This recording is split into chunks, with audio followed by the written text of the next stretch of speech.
guys, welcome back to the stable. Tommy back here with a weekly update. We're getting into it now. This is round three.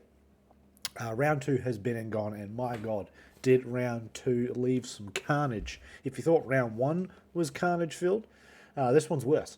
This one's going to do some damage, so we need to think about it. We need to think about what we're going to do. Everybody's in the same boat. Petracca and Rozee are out. Hayden Young is out as well. If you had Hayden Young, he didn't play. He didn't even play the game, so you should have got rid of him anyway. But those three players are gone, so we need to shift. We need to do some things. We need to move some players around. This is what this is going to be about. We'll go through some players that you could potentially use instead, and we'll just try to figure out who the best option is going to be. I have a rough idea of who I want to do. But we'll go through it, and maybe I could change my mind. We'll have a look. Obviously, we've got the buys to contend with as well, so that's something we need to think about going in, because obviously we've got St Kilda and GWS having a buy next week. So do you want to jump on those players now? It's just difficult. It's difficult. This is not ideal, and for the first couple of weeks to get these types of injuries straight away, it's a tough one. A lot of these trades we're being forced to make.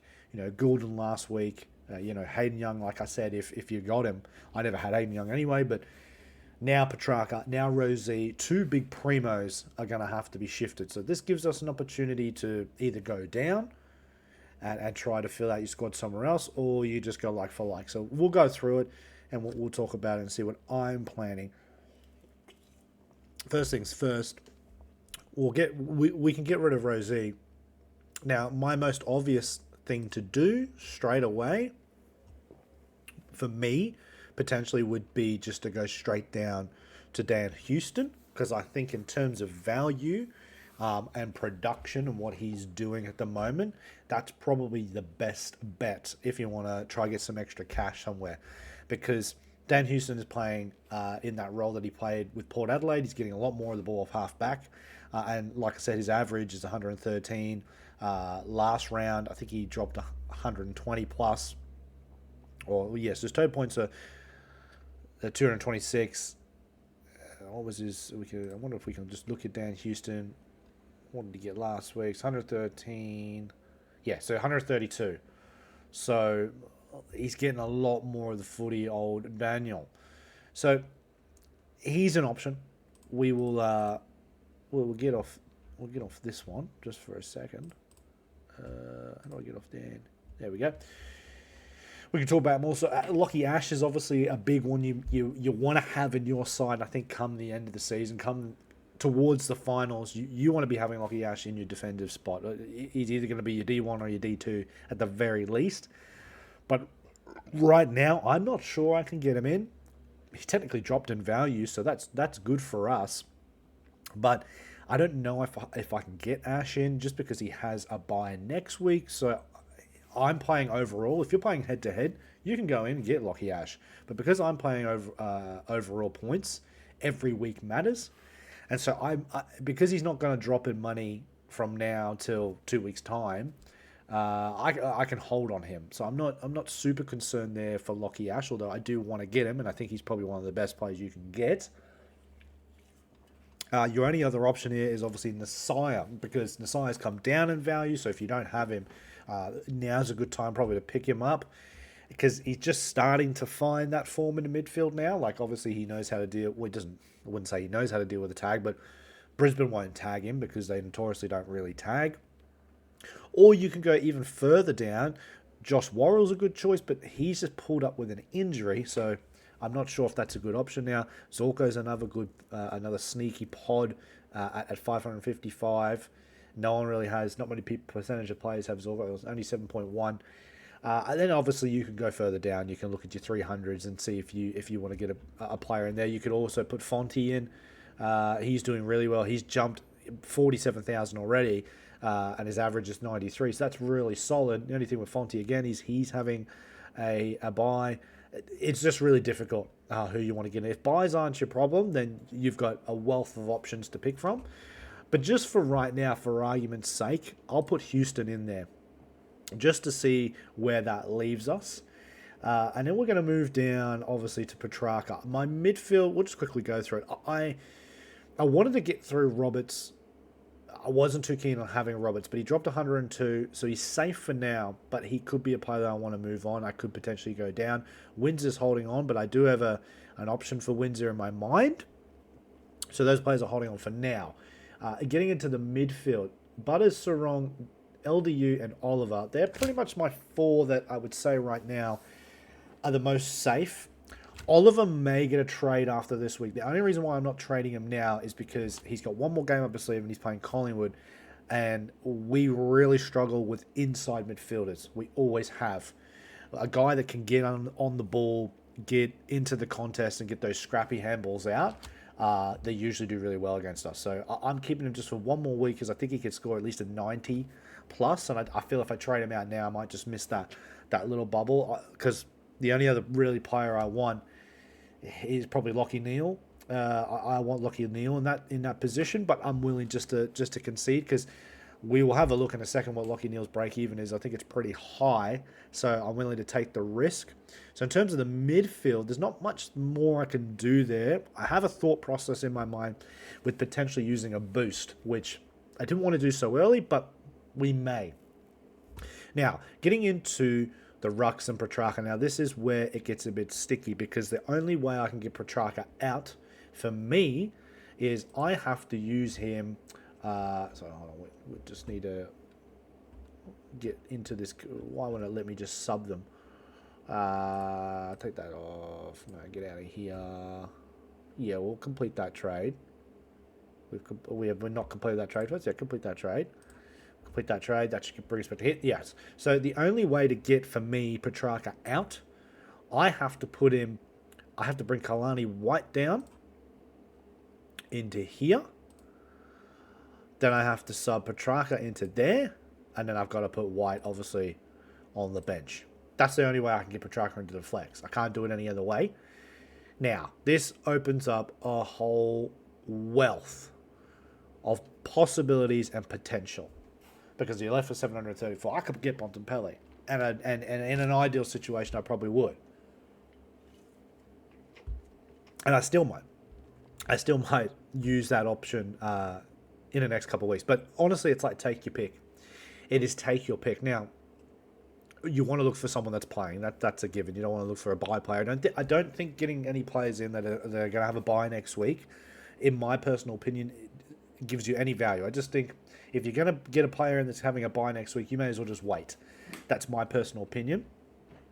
But here, like I said, we've got a wealth of options. Now, my biggest first thought that I wanted to do was to get... I can't even believe he's high. Surely he's got to be higher than this for total. How is he nowhere in the top 10 for total points? Is this not right? What's the average? Yeah, there he is. Because he hasn't played that many games. Duh. Luke Jackson. I want Luke Jackson. I also want Gawn. I think Gawn's a lot more safe than Jackson, and Jackson's a higher percentage. Gawn gives me the feeling that I don't like 689,000 for Gawn. I just don't. I think that's really overpriced. The thing is, though, he's probably not going to drop. What's his break even? 134. He can easily get that. He could get 134. Jackson's break even is 97. So that's the issue there, is that Jackson will probably get 97, and so he's going to go up. But the only issue for me for Jackson, this is why I'm so concerned about it, is that he plays for Freo. And I just don't trust this manager. He could be anywhere. He could be a forward. He could be a ruckman. He could play... Oh, we're playing against Richmond. Let's try it down the back line. Like, you just don't know. Like, this coach is very... Like, he loves to move the magnets with Jackson because Jackson's a bit of a unicorn. He can do anything, right? So there is a part of me that's just leaning a little bit more towards Max. But because Max is super safe for Melbourne, and Melbourne have a sort of fortuitous run. It's not like they have... Well, I mean, there's no ruckman out there really except for Sherry that gives Gawn a real good contest, to be honest, because he destroyed Jackson and Darcy last week. So I'm just really hesitant. There is another... Obviously, you can go for the midfield players. You can bring one in. You could go Merritt. You could go Holmes. You could go Nick. I'm staying off Nick just for one more week because there's word in the GWS camp that Bedford is back. this week, or at least, that is what I've heard. We will wait and see, because if Bedford isn't back, Nick is a good option, because Nick's break-even is 119, and Nick could easily make that as well. And I can't believe Nick is 58%, because I don't have him, and I find it really hard to get him in. That's wild to me. But having Nick Dacos is pretty much, you got to have him, right? It's just how you wiggle him in. And then obviously you go down here, and you really could pick anybody at this. This is the way you got to do it, right? And this is the way I've got to do it for my flex. So I really could put anybody in. My issue is now, do I go for a real cheap, and I mean cheap, option? So for example, we'll just type his name in. So do we go for the forward from Fremantle that just got the start last week? What's his name? We will see it. Scary. Do we go for Scary? Dropped 73, played a pretty good game. If he's 99,000, do we bring him in? It sounds crazy, I know. Do we bring him in, and then we've stockpiled? We've got all that cash that we stockpiled, and then because McAndrew's still going to have a solid game, the same as Sherry. And then do we just sit on this bulk cash, and then potentially we trade up, because obviously English will come back in. I put McAndrew back to the flex, which I originally had in the first place, and then we can really start to make some moves in the midfield and make that midfield super strong. I really don't know, because obviously, Parrish could, if we can get him up to sort of 400, 500k, maybe I could move up on Roberts, I could move up on Windsor. So say, for example, if I just put him in, let's complete the trade, because obviously we can undo them. I'm left with 635,000. Now, that's not a team there that's really going to, that's not a team that's going to win you many games. This isn't what it's about, because obviously this is a bye week and it's top 18 anyway. So the flex might get, last week, Rozee got 55. He didn't even make my top 18. So he might not even, those points might not even be enough. Do you know what I'm saying? So I don't know. Because if you have 635, like I said, you can move up from Roberts. Then you can go get a Primo. You can go get an Ash or something. Then you could potentially move up from Parrish for Bontempelli. The wealth of options here is just, it's really, really tantalizing. Or we undo the changes again, and we change this trade, and we just put, like I said, maybe we'll put Big Max in there, and or Jackson. I don't know how many, 123 I'm left with Jackson, or if I go Gorn, I'm left with 45, that's a big change. That's a big drop. Not many people are going to have Gorn though. That's the thing. So it's a tough one. It's a really tough one, because you've got to think about your future too. Like, what's your plan? What do you want to do? I don't know. It is difficult. And then also too, we've got to remember that we have to get Petracca back in 5 or 6 weeks' time when he comes back. We do. We've got to get him back in, because there's no way you can play this game without Petracca. He's probably the only good forward option, because there's not many good forward options. So that becomes the issue. I don't know. I'm really torn. Part of me just thinks that's too high to have gone. Although he's probably not. And Jackson's just 97.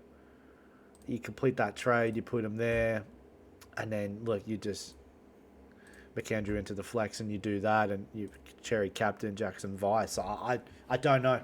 It's a really hard one, guys. That leaves him with 123.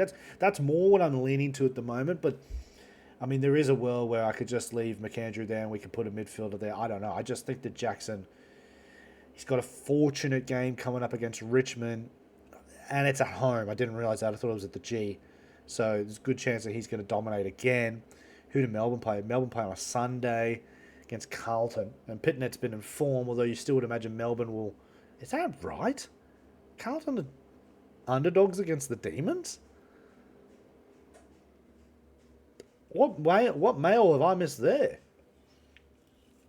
Interesting. So, yeah, guys, it's a really difficult one, and I can't really say that I have anything to tell you that would give you any sort of advice, really, because, like I said, in terms of the forwards, there's no one really there. if you have him in your midfield, then maybe there's some other options you can do. But I don't even know if Lindsay's going to play this week, but I'll just put him there just in case. We'll put all these players back in. Tanner Bruin, I guess for Sammy Grills, although I would like to have Grills there here. But I don't have a midfielder there, so that's awkward. Maybe I'll just emergency Sammy. Obviously, Jagger's got to come in because Jagger is Jagger. This is harsh because Blamirez is playing all right, but out of these two, I think I'm going to have to sub Blamirez and leave it like that. I think that's how we're going to have to run it. I'll run Blamirez as an emergency just in case because Timmy English ain't going to play. That's probably how I'm going to have to do it, guys. So, look, this is what I'm going for. I'm not confident on it this week.